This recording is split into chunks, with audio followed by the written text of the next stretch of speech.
WHO memperingatkan wabah Ebola di Republik Demokratik Kongo telah menjadi wabah terbesar ketiga dalam catatan sejarah. Lembaga Kesehatan Dunia itu mendesak dukungan dana untuk mempercepat penanggulangan di tengah konflik bersenjata. By comparison, the 2018-2019 Ebola outbreak in DRC took more than 10 months to reach 2,000 confirmed cases. Intense transmission in the province of Ituri remains our biggest concern. More than 80% of new cases are being detected outside known contact lists, showing that transmission chains are still being missed. About 2/3 of deaths are occurring in communities among people who never receive care in a health facility. Together with Africa CDC and other partners, WHO is supporting the government to scale up the response. Treatment capacity now exceeds 800 beds and continues to increase. Laboratory capacity has expanded from just one lab to 16. Contact follow-up rates have increased to almost 80%. More than 21,000 community workers are being trained. And safe and dignified burials have improved significantly. There is also encouraging progress on vaccines and therapeutics. Earlier this month, we began a clinical trial of two treatments, the monoclonal antibody MBP13 and the antiviral drug remdesivir.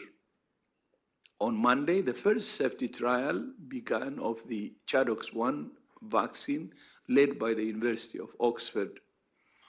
And on Tuesday this week, partners led by DRC's National Institute for Biomedical Research launched a trial of the antiviral remdesivir as post-exposure prophylaxis in people who have been in contact with confirmed cases but have not yet developed disease.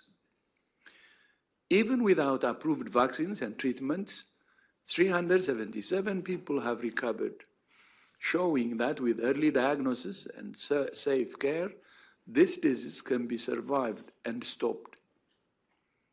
In Uganda, the last confirmed case is being discharged from care today, starting the 42-day countdown to the end of that country's outbreak with 20 cases and 2 deaths. Despite the progress we have made, the outbreak in DRC is continuing to outpace the response.